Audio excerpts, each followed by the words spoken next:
안녕하세요, 묘한의사입니다. 지루성 피부염을 치료하다 보면 환자분들이 가장 많이 묻는 질문이 뭐냐면 보습제 사용입니다. 보습제를 써야 된다는 얘기를 많이 들었거든요. 그래서 보습제를 썼어요. 썼더니 더 가렵고 더 붉어지고 피부가 답답하거든요. 그래서 안 쓰니까 건조하단 말이죠. 도대체 누구 말이 맞는지, 써야 되는지, 나한테 맞는 보습제는 없는지에 대한 궁금증을 많이 호소하시거든요. 그래서 보습제를 써야 되는지 말아야 되는지, 뭘 써야 되는지, 어떻게 써야 되는지에 대해서 한번 알아보겠습니다. 지루성 피부염 환자분들이 이제 머리랑 얼굴에 피부염이 발생을 하죠. 특히 이제 얼굴 쪽에 발생을 하면 환자분들이 많이 호소하는 게 뭐냐면 속당김입니다. 얼굴에 열은 많이 나는데 속은 당기니까 건조하다고 하시거든요. 그래서 보습제를 먼저 찾게 됩니다. 그러면 왜 지루성 피부염 환자분들은 보습제를 찾을까요? 다른 피부염도 마찬가지지만 보습제가 갖고 있는 기능 때문에 그렇습니다. 보습제를 바르면 피부가 촉촉하거든요. 그래서 촉촉하니까 피부 장벽이 회복된다라는 생각을 갖고 있거든요. 그러면 한번 되짚어 볼게요. 보습제는 염증을 줄일까요? 보습제가 염증 반응을 줄일까요? 우리가 무슨 피부염이라고 하잖아요. 그럼 염증이거든요. 인플라메이션이거든요. 염증이 생기는 겁니다. 그래서 염증 반응에 의해서 해면화되고, 그죠? 그럼으로써 구진들이나 염증 물질들이 분비되면서 피부가 붉어지고 가렵고 하는 거거든요. 그러면 보습제가 피부 염증 자체를 줄여줄까요? 중요한 얘기인데 보습제는 피부 염증을 줄일 수는 없습니다. 염증을 줄이는 소염작용이 있다거나 진정작용이 있다거나 그런 화장품들은 사실은 별로 없어요. 그래서 보습제는 피부 염증을 줄이는 게 아닙니다. 보습제가 갖고 있는 역할은 뭐냐면 피부 장벽 중에서, 그죠? 각질 세포간 지질, 세라마이드나, 그죠? 천연 보습 인자에 해당되는 그 지질 성분들을 보충해 주는 겁니다. 지질 성분을 보충해 주니까 피부 장벽의 구성 요소 중에 지질 성분이 부족한 것들을 채워준다는 거죠. 지질 성분이 부족하기 때문에 그걸 채워주는 게 보습제의 역할인 겁니다. 즉, 보습이라는 건 수분을 넣어주는 게 아니라, 그죠? 피부 장벽에서 외부에 유막을 형성을 해서 수분이 증발하는 걸 막게 되고, 그리고 천연 보습인자나 이런 것들을 통해서, 그죠? 각질 세포간 지질 역할을 하기 때문에 피부 장벽이 튼튼해짐으로써 피부에 수분을 함유하고 있는 역할을 하는 거거든요. 즉, 보습제는 염증을 줄이는 게 아니라, 그죠? 각질 세포간 지질, 그죠? 피부 장벽의 유분을 축적을 함으로써 피부 장벽을 튼튼하게 하는 역할을 하는 겁니다. 그러면 다시 한번 또 돌아가 볼게요. 그러면 피부 장벽을 튼튼하게 하면 피부염이 나을까요? 이것도 굉장히 중요한 질문인데 보통 피부 장벽이 좋아지면 피부염이 낫는다고 생각하세요. 절대 그렇지 않습니다. 이건 바로 뭐냐면 우리가 얼굴에 피부염이 생기거나 아토피 피부염이 생기거나 화폐상 습진이 생기거나 그러면 습진이 생기죠. 이게 바로 피부염인데 피부염이 생기면 피부 장벽은 무조건 무너져 있습니다. 피부가 습진이 생기게 되면 해면화 과정이 되거든요. 그래서 피부가 붉어지고 부풉니다. 이게 바로 장벽이 무너져 있는 거거든요. 마치 빵처럼 부풀어 있으면 어떻게 되겠어요? 피부 겉에가 무너진 거죠. 즉 피부염이 생기는 것 자체는 그냥 무조건 피부 장벽이 무너진 상태입니다. 그러니까 아토피 피부 환자분들 각질이 뜨겠죠. 그게 현상적으로 각질 형태로 보이는 것 뿐입니다. 즉 피부염이 생겼다는 건 피부 장벽이 무너졌다는 건데 그럼 장벽이 회복되면 피부염이 좋아지느냐는 거죠. 안 그렇죠. 피부염을 없애려면 염증 반응이 줄어야 되는 겁니다. 염증 반응이 줄지 않으면 피부염이 줄지 않는 거죠. 그래서 얼굴 피부염이 심하거나 아토피 피부염이 심하거나 하는 경우에 염증을 없애는 치료를 해주게 되면 염증이 쫙 주니까, 그죠? 피부염이 사라지면서 장벽이 회복되는 겁니다. 장벽을 회복하는 치료를 하지 않아도 염증이 줄게 되면 피부 장벽은 자연 회복되는 겁니다. 즉 피부염이 회복되면 장벽이 회복되는 게 맞지만 장벽을 회복해 준다고 해서 피부염이 줄어들지 않는 거죠. 선후관계를 분명히 아셔야 돼요. 그렇다면 지루성 피부염 환자분들이 보습제 사용에 대해서 어려워하는 이유가 뭘까요? 이건 굉장히 간단한데 얼굴에 피부염이 있어요. 근데 보습제를 발랐어요. 그런데 보습제를 바르고 나서 결과가 중요합니다. 발랐더니 얼굴이 더 붉어지고 더 가렵고 여드름이 더 나고 하는 경우가 많기 때문에 그렇습니다. 정말로 많아요. 그런데 우리는 보습제를 얼굴에 바르라고 티칭을 받거든요. 그래서 발랐어요. 그랬더니 악화돼. 이게 바로 우리가 알고 있는 사실과 실제 결과가 다른 겁니다. 보습제를 많이 발라주는 게 피부염 치료의 기본이라고 했잖아요. 그래서 많이 발랐어. 그랬더니 얼굴이 더 가렵고 더 붉어지고 하는 경우가 굉장히 많죠. 그래서 보습제를 적게 쓰는 분들이 많습니다. 자구책으로. 그러면 피부가 편하거든. 아니면 보습제를 여러 가지를 찾아서 막 돌아다니거든. 이 보습제 안 맞아, 저 보습제 안 맞아 해서 여러 가지 선택지를 갖고 쓰지만 맞는 보습제를 못 찾아서 굉장히 힘들어하는 경우들이 많거든요.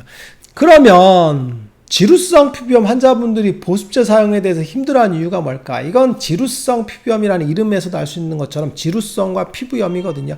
지루성 피부염은 지루 부위에 주로 발생을 합니다. 피지 분비가 많이 분비되는 부위에 발생을 하죠. 그런데 속당김이 생기는 이유는 저번에도 얘기했던 것처럼 지루성 피부염 환자분들은 열이 많거든요, 얼굴에. 그러니까 수분이 증발하게 되죠. 뭐에 의해서? 열에 의해서. 그래서 열에 의해서 사막화되는 현상이 지루성 피부염의 특징이거든요. 그러니까 건조한 겁니다. 그런데 지루 부위니까 피지 분비가 많이 생기는 부위지만 보습제를 듬뿍듬뿍 바르면 어떻게 되겠어요?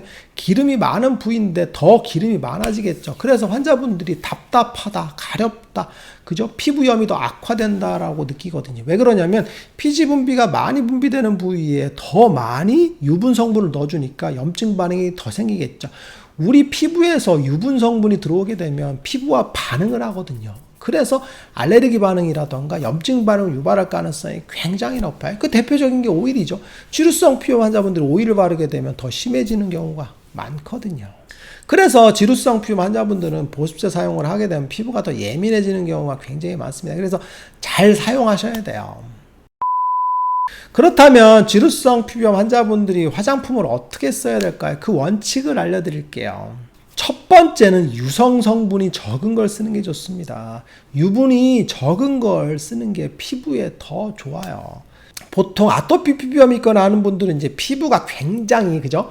건조하죠. 그래서 피부 장벽이 다 무너져서 각질이 심하게 뜨게 되겠죠. 그런데 지루성 피부염 환자분들은 지루부에 발생을 하니까 건조하지만 실제로는 아토피 피부염처럼 피부가 엄청나게 갈라져 있지 않아요. 그런 경우에 이제 굉장히 보습력이 좋은 크림을 듬뿍듬뿍 바르게 되면 그저 피부에 염증 반응이 더 악화된다고 했잖아요. 유분이 많은 부위에 유성 성분을 더 많이 바르게 되면 피부에 알레르기 반응이라던가 그죠? 유성 성분에 의해서 피부의 염증 반응이 더 폭발할 수가 있겠죠. 그래서 평소에 보습제를 사용을 할 때는 유성 성분이 적은 거, 그죠? 발랐을 때 유분이 막, 그죠? 기름 성분이 많다는 느낌이 드는 건 피하시는 게 좋아요. 당연히 크림보다는 로션이 좋겠죠. 로션 중에서도 이제 에멀전 타입으로 바르면 스미는 게 조금 더 좋은 것들, 발랐을 때 끈적임이 없는 제품들을 쓰는 게 굉장히 좋을 것 같아요. 그리고 로션도 너무 많이 겹겹이 많이 바르기보다는 발랐을 때 한 20분에서 30분 정도 지났을 때 만져봤을 때 피부에 끈적임이 없는 정도의 사용량이 더 좋을 것 같아요. 그리고 세 번째는 자외선 차단제 사용인데 보통 이제 자외선 차단제를 제가 적게 바르라고 하니까 자외선이 좋다라고 이해하시는 경우 많은데 아니에요. 얼굴에 자외선은 당연히 안 좋죠. 하지만 우리가 일상적으로 도시 생활을 할 때 자외선에 노출되는 빈도가 높지 않거든요. 실내에만 주로 있을 때는 자외선이 거의 없다고 봐도 무방합니다. 그죠? 형광등에서 자외선이 나오지도 않고 있고, 그죠? 대부분의, 그죠? 등들은 LED 등이기 때문에 자외선이 제로예요. 그러니까 평상시에 실내 생활하는 경우에는 자외선 차단제 일상적으로 바르지 않는 게 좋겠죠. 그리고 30분 이상 야외 활동을 할 때는 자외선 차단제를 바르는 게 좋고, 이때는 무기자차 성분을 바르는 게 좋은데, 자외선 차단제가 지루성 피부에 안 좋은 이유는 굉장히 다양한데 그 중에서 유성 성분이 많다는 것, 그리고 방수 기능이 있기 때문에 피부에 뻔감을 일으키거든요. 그래서 지루성을 조금 악화시키는 경우가 많기 때문에 바르고 난 다음에는 집에 도착했을 때는 바로 빨리 지워주는 게 좋을 것 같아요. 그리고 네 번째는 이제 지루성 피부염의 타입이 여러 가지가 있잖아요. 이 중에서 여드름처럼 보이는 구진형 타입들이 있어요. 아니면 모낭염이 생기는 타입. 이 타입 같은 경우는 특별히 더, 그죠? 기름이 많은 유성 성분이 많은 보습제는 적게 쓰는 게 좋아요. 왜 그러냐면 이게 모공을 막아버리거든요. 그래서 염증 반응이 뻥뻥 심해지는 경우가 굉장히 많습니다. 그래서 가벼운 제형을 쓰는 게 더 좋다고 보시면 돼요. 그리고 다섯 번째는 화장은 될 수 있으면 안 하는 게 좋습니다. 얼굴 지루성 피부염이 있게 되면 피부 염증이 심하기 때문에 그죠?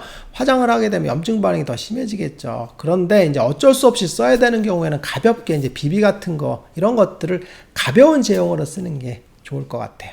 그리고 화장을 했을 때 그럼 화장을 어떻게 지울까요? 라는 얘기를 정말 많이 듣는데, 화장을 지우는 원칙은 각질층이 손상되지 않게끔 하면서 최단 시간에 지우는 게 좋습니다. 그래서 이제 클렌징 밀크나 오일 같은 걸 이용해서 이제 지우는 방법들이 있고, 그죠? 지운 다음에 약산성 세안제로 지우는 방법이 있고, 아니면 좀 세척력이 좋은 클렌징 폼 같은 걸 한 번에 지우는 방법들이 있습니다. 둘 중에 화장이 잘 지워지면서 피부에 자극이 적은 것들을 선택하시면 될 것 같아요. 오늘 이 시간에는 지루성 피부염 화장품 사용에 대해서 한번 알아봤어요. 화장품은 무조건 좋다, 보습제는 무조건 좋다라는 생각을 많이 갖고 있는데 과유불급이라고 했습니다. 무조건 피부 장벽을 보호해주면 피부염이 나을 거라는 생각을 하시는데 실제로는 그와 반대일 수 있다는 얘기죠. 묘한 세계 궁금한 것 있으면 댓글 남겨서 영상을 통해서 답변하겠습니다. 빠잉!